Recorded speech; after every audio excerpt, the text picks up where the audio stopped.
રાજસ્થાનમાં જોવા મળતા ઝેરી સાંપ ફુરસાના ડંખથી વધતા મોતના આંકડા ઘટાડવામાં વૈજ્ઞાનિકોને ઐતિહાસિક સફળતા મળી છે.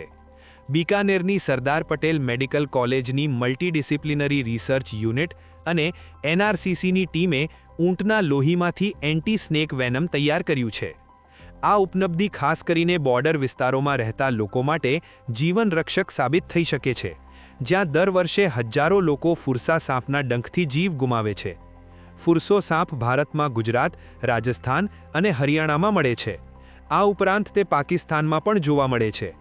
સરદાર પટેલ મેડિકલ કોલેજના ચિકિત્સા વિભાગના જણાવ્યા મુજબ નિષ્ણાત પીડી તનવર લાંબા સમયથી સાંપના ઝેરને અસરને ઘટાડવાની દવા પર કામ કરી રહ્યા હતા.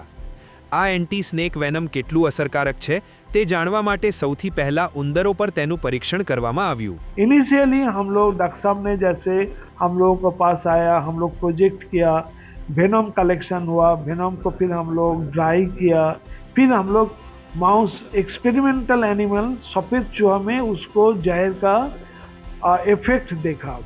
फिर हम लोग कैमल में उसको इम्यूनाइज किया. इसको इम्यूनाइज करने का कितनी मात्रा में इम्यूनाइज करना है, एक प्रोटोकॉल एस्टेब्लिश करना पड़ा. ये जो प्रोटोकॉल है ये सारे WHO वर्ल्ड हेल्थ ऑर्गेनाइजेशन के मुताबिक ही हम लोग को टोटली फॉलो करके उसको बनाया. લેબમાં નવી દવાના પરીક્ષણમાં સારા પરિણામો મળ્યા છે, જેને જોતા વૈજ્ઞાનિકોએ દવાનું ઉત્પાદન શરૂ કરવાનો નિર્ણય કર્યો છે. उसको रिहर्स करके लेबोरेटरी में रिगोरसली उसको एक किया.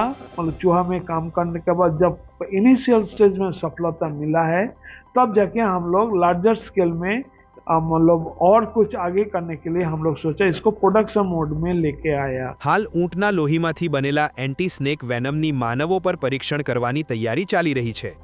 ઉલ્લેખનીય છે કે હાલ બજારમાં જે એન્ટી સ્નેક વેનમ ઉપલબ્ધ છે તે ઘોડાના લોહીમાંથી બનાવવામાં આવે છે, પરંતુ તે ફુરસાના ડંખ પર ઓછું કામ કરે છે. તાજેતરમાં આવેલી એક રિપોર્ટમાં દાવો કરવામાં આવ્યો છે કે તેનાથી માનવોને એલર્જી અને અન્ય કેટલીક ગંભીર સમસ્યાઓ પણ થાય છે.